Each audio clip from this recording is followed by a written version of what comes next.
Yo, what's going on, fellas? Hopefully, we are audible here. My name is Deadly Crypto. We'll be having Gray join us in just a moment. Today, we're going to be talking about the price journeys of Ethereum and KASPA. So a lot of people may know a bunch of stuff about Ethereum, or if you're new to the crypto space, maybe Ethereum is something you don't quite know about or understand yet. That's totally cool too. KASPA, on the other hand, is definitely a newer crypto. It's been around for not as long as some of the others. Definitely hasn't seen any spectacular bull runs of its own yet. So it'll be interesting to see where price action goes in the future. We're going to learn a little bit more about Caspa and talk about Ethereum price action today. So let's go ahead and get started. Let me see what kind of comments we got here in the chat on YouTube. We're going to be taking comments here from the chat on YouTube. Don't know where else we're streaming to, but glad to be streaming there. Thanks for watching. So it looks like we got a couple people in here. What's up, business? He's been waiting since before we started. Great to the B to the C to the moon. Adama says he'll be here just a moment, brother Atama. All right, welcome. So it looks like we got a question here for at G Ghost Moto. So we'll be doing some questions a little bit later. If you do have any questions, drop them in the comment section on YouTube, and we'll be taking them. All right, fellas, let's go ahead and not waste any more time. I will start up with my Ethereum chart. So let me get my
You guys say you're not hearing me? It looks like I've got audio on here.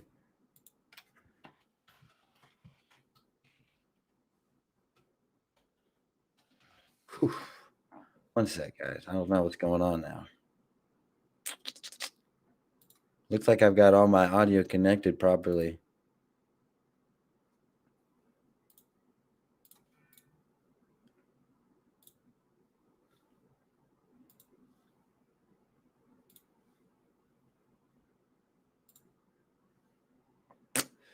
No, you can't hear me?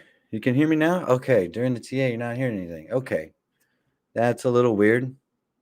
Okay, now you can hear me. All right. Okay, cool. So we'll start back. Yeah, because my audio was connected. I guess maybe I have to leave my face on. Maybe if I take my face off the bottom right, like I was trying to have it focused for you, then you won't be able to hear me. But that's okay. No biggie. I'll try to summarize what I was saying there. So when in my drawings, what I was trying to simplify was that the macro trend, this area here, constitutes an area of higher highs, higher lows. So I would agree that this is an uptrend, especially since it's up over 100%. So, now that we're seeing here the price move over 100%, it's up 168% since the swing low, a lot of people are convinced that this is going to be, the next big move. We're going to see price break to the all-time high, and it's just going to be a straight shot. It's not going to be a straight shot. So there is going to be a bunch of price run up, but you also have to remember that there's going to be big moves like this and like this in that run up as well. Those are called pullbacks. So right now we're seeing a high break out of this structure right here. So since high is forming over this structure, we need to make sure that price can confirm a support above it, because price could likely break into the structure again. It may retrace back down here unless it finds that support here. So we need to find out where that low is going to be. If this right here is the low, we'll look to see if price can push higher, and then where the retracement can confirm above that level, because that will give us good intuition that price is going to continue to rise higher in the future. So looking past that structure, one more thing I wanted to note, because I said a lot of things that weren't audible, is that here, the macro is an uptrend, but right here we're still seeing this is a lower high, right? And this is also a lower high. So the things are starting to change. We're starting to see a wedge in the market by rising lows and descending highs. We need to wait to see after we get past that all-time high is when the real bull run is going to start. So this is going to be technically a consolidatory phase, a consolidation area where price doesn't break that high and doesn't break this low. And there's going to be a lot of macro trend in between. So someone said something about that God candle a while ago. We'll see how high it goes. Looking really good on Ethereum for our position so far. Now, zooming out on the larger scale, because this is supposed to be a big journey here for Ethereum, and I wanted you guys to kind of see how it's played out over the years. So there aren't really many notable structures. Like here, we're having a pretty good structure based off of simple chart patterns. There was another one back here. But most of the time, we're having to play in different cycles in different wedges. So based off of our first fib cycle here, when we actually have experienced a swing high and then measured to the swing low, I won't really waste too much time explaining how these tools work. The weatherman doesn't do that when he's talking to how he gives his forecast. But here we can see we could expect once Ethereum broke this previous swing high, previous one-to-one area, we could expect it to trend up into these levels, potentially. So once this target was smashed, if his support was confirmed above it, we could look for the next target and so forth and so forth. So on Bitcoin, this went almost very well up to 72K, which is why I called that price target for BTC. Here on Ethereum, went almost up to that 3.618 target and found that rejection before it couldn't hold that level and started to retrace. So now if we're setting up a new fib based on the previous high of the bull run and the previous low, we'll see that price is barely at the 0.382 level. So there could still be some more resistance at all of these levels above here, especially at that one-to-one. But once price breaks through that one-to-one, then we can expect to see some new highs in Ethereum, potentially up to these levels. Now, I wouldn't say that it's guaranteed to go up this high, but once we start knocking out some of these levels, you can use them as sort of a premise as we move forward. So one moment here, guys. I got to clear my throat. It's a little bit of cold weather. I'm going to mute my mic 1 sec. All right, that should have taken care of that. Now, again, if you have any questions about ETH or KASPA, drop them in the comments. I'm going to go ahead and do a quick review of KASPA now. And I've got some stuff to read off of for KASPA here for us because, again, a lot of people know about Ethereum. I mean, it's the second largest crypto. It holds the second largest market cap, opposed to stablecoins, because stablecoins have a lot of volume, of course. But Ethereum's got so many things built on top of it. It's definitely not going anywhere anytime soon. I don't believe it will unplug anytime soon. And the value of it is likely to increase over time. I don't believe that price will descend into any lower troughs below values of like 1,000, especially not like $800 or $200 for sure. That's like an unforeseeable black swan event. More than likely not over the next 10, 15, 20, 30, 40, 50 years. Ethereum is going to continue to be used in the crypto space and continue to be built on. So I wouldn't say, and a lot of people, let me clear this confusion up real quick too. A lot of people think that Ethereum is a form of money.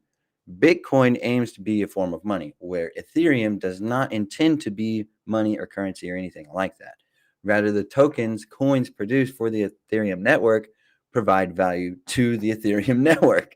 So, while they do have a comparative value, we're looking at one right now, the price of one Ethereum, $2,352. Let's not get hung up in the long-term investment that this is a viable means of transporting value over space and time, because that's not what it was intended to do. While it may do that as a byproduct or accidentally because it's good technology, that doesn't always ensure that it's the best place or the safest vessel to transport your value over space and time. All right. Now that we got that out of the way, moving forward, we're going to look into KASPA, and I'm going to read off of some of this screen here for what we got on KASPA, because it's kind of new to me too. It's new to the whole crypto space, and we're going to learn a little bit of something about it together. So here we got our price action chart, which we can see, it spawned here on Binance, I believe. Oh no, this is the total crypto chart I'm looking at for TradingView. Okay, thought I pulled a Binance chart, but anyway, here we see it spawned around May 30th of 2022. So it's got a little bit of price action history. We can see how much time it's got, 574 days. And then from its spawn price, it's up 60,000% after moving 91,000%. So it has seen already quite a big move. And on the weekly time frame, trading along the 9 EMA, dropping into the daily time frame really quick, we can see there is some short-term resistance along the 9 and 26. It'd be a potential sell-offs here. If price were to go up, we may see those sell-offs. And then here we have a little bit of buyers showing support. Tried to step in along the 100 EMA, tried to step in here along the 100 EMA again. Now forming some sort of trend line, but I wouldn't trust it as far as I could throw it. I wouldn't trust it very much at all. And once that breaks, it's very likely to break. And then price, if it doesn't find support here, is likely to descend to the 200 EMA on the daily, potentially down to some of these other levels as well. So moving back into the weekly time frame, there was only one other notable structure here. Once price broke out of that, it kind of flew up really high. We do have some short-term resistance here that wasn't painted on earlier before the stream, but basically what we're looking at here is price coming into a type of wedge. I really don't believe that there will be support here, but if there is support in this area, or even if price breaks through here and comes back up later, this is going to be used as potential resistance as well. And simply because people have shown interest in selling here in the past. We see that wick there, we see that wick there. So there may be some short-term resistance here. If price is able to get above that, look for our next resistance up to here. And then if price breaks over that descending line, there's still selling interest all in this area. So might as well just go ahead and classify it as a zone. Basically, anything above that line is going to be selling interest. Now, while you can sit here and reflect on some of this price action, I'll go ahead and read a little bit about our friend KASPA here. So, based on the information we have to this point, KASPA is associated with the KDAG, KASPA Double Adjacency Graph Protocol, which is designed to improve the blockchain scalability. Now, if you know anything about crypto, you'll know that sometimes on popular blockchains, transactions don't happen very fast at all, like Bitcoin and Ethereum. So scalability is a critical challenge that all of them face. And the KASPA protocol aims to address this issue by utilizing a novel consensus algorithm and unique structure called the double adjacency graph. So a couple key points. On scalability focus, they want to enhance scalability, allowing for increased transaction throughput and faster confirmation times, because right now we can't handle that many transactions on other blockchains such as Bitcoin, Ethereum.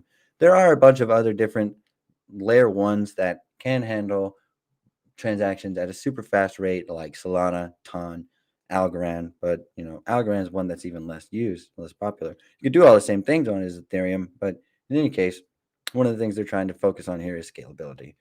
So a little bit about their consensus algorithm. It is a directed acyclic graph consensus, which is a DAG. So DAG-based systems differ from traditional blockchain structures, and they aim to provide advantages like higher throughput, and reduced latency. So with mining and incentives here, KASPA, involves mining or consensus mechanism to secure the network. So participants in the network may be rewarded with KASPA tokens for contributing their computing power. So, KASPA, not really that much different from a lot of other things out there that are aiming to address this same problem. And something that I always say about cryptocurrency problems is many of them solve the problems that other cryptos create. So, while we're talking about Ethereum today, case in point, Ethereum is very popular and everyone's using it, even though it has problems. But the problems it has are solved by other cryptos. So we're looking at layer twos, we're looking at other layer ones that are in competition. Like we mentioned earlier, Solana would be a layer one that is a major competitor to Ethereum. Same thing like Cardano. It's lost popularity over the years, but it has been around for a long time and has been a major competitor to Ethereum as well.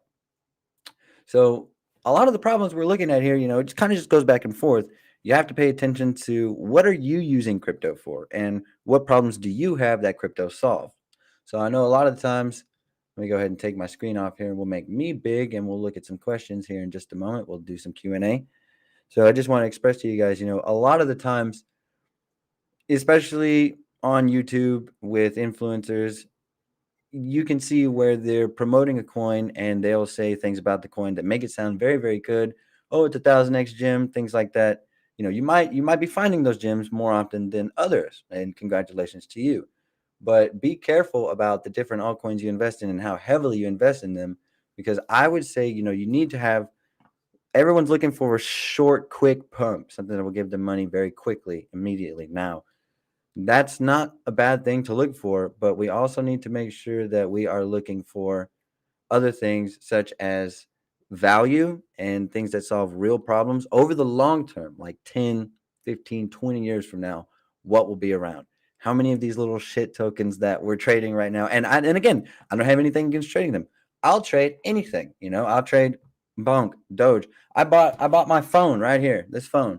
It's a little older now, but I bought this phone, iPhone 12 Plus Pro Max, with profits from a Doge trade. So, I mean, Doge, don't really believe in it. Do I hold Doge for the future? No, not really. Can you trade it and make money off of it? Yes. That's what all of these coins are here for. All of them are here for trading. But just be careful about the ones you choose to invest in for the long term. Make sure you have an entry plan, an exit strategy. Don't just hold blindly. If you're down, do calculations. If you're up, do calculations. All right, let's see what kind of questions you got for me in the YouTube comments before we wrap this one up. We'll be taking about 2 or 3 questions from the YouTube comments. Let's see what we got, where we leave off at. Okay, so hopefully audio is good. See a lot of audio mute is there, so we'll see. Gray's not here, brother. Well, he's doing all right. Sorry, he's a little bit tied up at the moment. So we'll see here. I'm trying to read some of the comments here. So it doesn't look like anyone's here to me. Or anyone has any questions for me. Look at lever next. All right. I guess I could do lever real quick. We'll see if there's anything else. Yo, Simon's in the chat. What up, Simon? Shout out, Simon. Is Solana gonna be a pump and dump? Son Goku. That's a cool name. But Solana's already pumped, bro. I don't know if it's gonna dump, so to speak, or how heavy price is going to decline. But yeah, Solana's up a lot, over like 300% over the past 90 days or something like that, man. Be careful on that one. And it still could continue to pump. Everyone's feeling that FOMO. Could still go up. But I'm just saying, keep a very close eye on it, because there could be a serious harsh retrace at any moment. And as far as it's gone up within that range and time frame, it can also go down, as it's recently occurred. So we'll look at lever real quick. I'll give some of my honest thoughts. Hopefully I can find one. Lever USDT on Binance. Cool. All right. It looks like, yeah, this looks like a pump and dump token. Like Solana, we'll take a look at Solana really quick too, just to compare the two. All right, so we see Solana here has rose, quite a bit, and I can even drag some of that resistance over there. Oh, look at that. It's almost like TA works. But anyway, Solana has a lot of uptrend recently, and we can see I'll measure here from this recent low up to here is 700% over the past 198 days. And just looking at this, the most recent low from the run up, yeah, 446%. So that's crazy up run. But we see that's not an up and down situation. So here, even if we do experience some pullback, it's going to be systematically to some of these EMA levels or towards some of these other horizontal levels that I have marked out here. Like this could be an area of potential support for price to pull back. So we could reasonably expect Solana to pull back 28, 30% or greater. And even if it comes down to the 200 EMA, we can expect a pullback of 58%. Here on Lever, whoever asked about this token, it's super pumpy dumpy, meaning there's a lot of liquidity injections all of a sudden, and then a lot of taking profits really quickly. So I would say even, you can trade either one of these tokens, Solana or Lever, but you have to be very careful on both of them because Solana is overextended. The trend's kind of exhausted. We could see it's not really too bad on the daily time frame. It did reach overexhaustion, kind of trend back down, but still it's pretty high up there. So we can see the trend's a little exhausted for Solana. And for Lever, it looks like the trend's just kicking in. But even so, even when the trend is kicking in, we can have these harsh reversals here. We have a strong push up here with the wick candle. So just lots of people ready to take profits here. They're watching this one like hawks, buying low and then immediately dumping off. So that's pumping and dumping. That's more pump and dump. Someone asked if Solana was going to pump and dump, and someone asked about Lever. So I'm blending a response to both of you. Solana is up a lot, but it's not really a pump and dump token. There's a lot of liquidity in it, and it's a good project. Lever, I've never heard about Lever until this stream, and simply looking at the price action, I don't know anything about the fundamentals, but simply looking at the price action, I can tell it's a pump and dump token with very, very low amounts of liquidity. So, and then when the liquidity does come in, pumps up, dumps down. So if anything, I would say you could set up like a grid on this one, maybe where you want to go long or short. So have an established level to go long at, have your stop loss, and then you can kind of like set up like a grid bot even on this and set up entries in this area to DCA below that level with the stop loss towards the bottom of the range. And then you can target upwards towards some of the, I wouldn't try to target, 100%. You can easily get 10, 15, 20% out of this, no problem.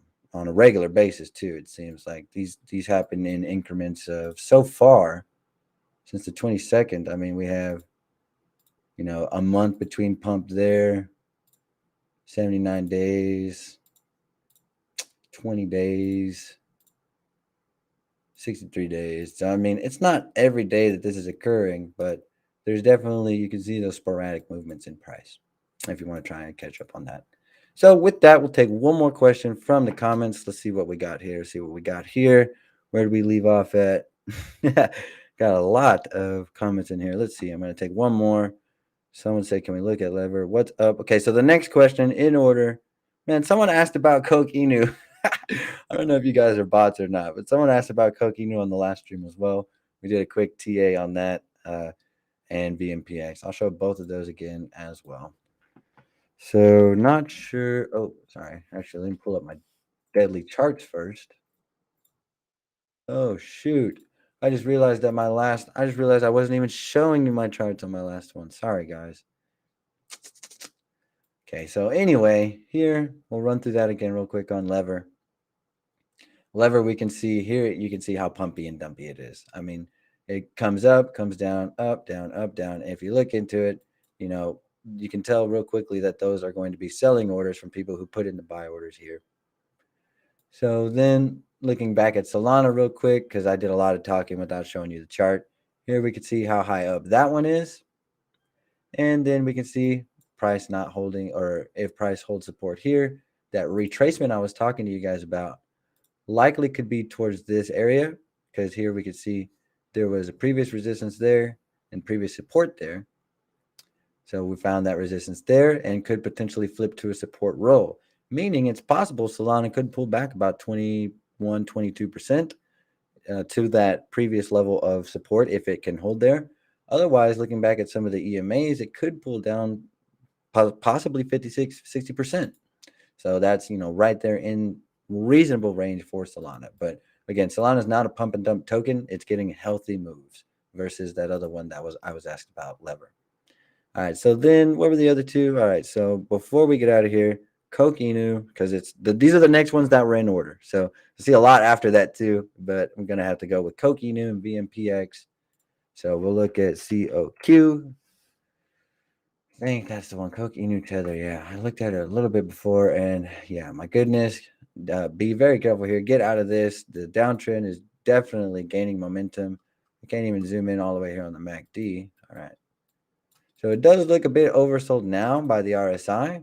A little bit of divergence as well, but still strong downtrend in effect here. Series of lower lows and lower highs. I wouldn't be looking to go long. Oh, that's not even divergence. No, they're taking the same slope. Okay, no divergence here. And the ADX is unit of strength or measurement of strength. So we can see it broke over the 25. And at that point, it was involved in a downtrend. So the strength is gaining favor in the downtrend. That bullish engulfing failed to capitalize. It didn't close over that large one. Buyers did show a little bit of strength there. So we'll look to see if that low can be taken out. Because we see with this one singular candle, we don't rely on any one candle in a vacuum. But here there was a downtrend push. Bulls tried to step in on this candle, didn't get it to close above, so it's not that good of a sign. But sellers didn't immediately regain control. So we'll see if there is some type of consolidation here or if price can break below that low, and then we'll look to see that downtrend continuing. There's not really much any other structure here. There was a little bit of wedge here, but that's broken up into a consolidation. Sometimes with these consolidations or with these market cycles, we see consolidation and then the eruption of the phase, which is going to be up or down. In this case, it was down. So then we'll see reversal followed by another continuation. Since we didn't see it break to the upside, which usually would lead to something like that. So there may be a turnaround here soon, but again, we got to wait to look to see when this ADX turns around. So when the ADX comes and peaks and then turns around and looks something like that, then we'll have a little bit more insight as to go in on that position because we'll see, okay, the downtrend is losing strength. For now, if you want to take a position, I would say to wait for a reversal to go long unless you're really good at trading futures. Then you can break into smaller time frames and try to trade with the existing downtrend. So that's for Coq Inu and then VMPX, and then we'll get on out of here. So VMPX, I think I looked at this one the other day as well. On Gate. All right, yeah. So we're right there on support. We were looking at this one in the Alpha group. I remember now someone asking me. Right there on support levels. And the trend here shows a little bit of exhaustion. So it started gaining favor here, but it's been up and down ever since. So it never really took definitive control. The larger trend, I would say, or at least this macro trend here, because the larger trend here, we still have that high didn't poke above here. So we got a little bit of resistance. That would still be a downtrend. But in this short macro here, we're looking at an uptrend. And we're looking at that by these higher highs and higher lows. So if price can find support here along the EMA line on the daily, because we're finally starting to see that 200 EMA form, or the 100 EMA, which is right here, and this support line, this trend line where people have previously shown interest in buying, then we'll be able to say, all right, now price may be supported here and we'll look to continue upwards. Otherwise, it doesn't look like there's much support to the downside. So we'll have to see as far as price is going to go down. And that could be towards this level. So if it's not held on that support line, could retrace towards here, about 46%. Lower to that swing low, 94%. And we don't want to rule out any possibility since the wick has moved that low. But once price breaks above these highs, then we'll start to be able to take it back to this resistance and that resistance up there.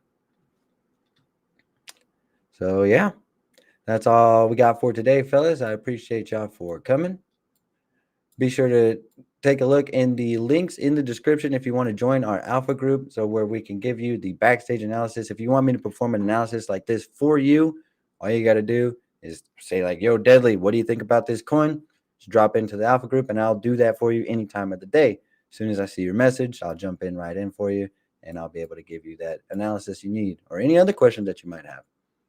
So thanks for coming out to this session, guys. Don't know where we were streaming from again, but if you tuned into the YouTube comment section, into the YouTube stream, I really appreciate you. If you tuned in anywhere, we're always glad to have you. It's just on YouTube is where I'm able to see the comments and manage the activity. So until next time, toodaloos, folks.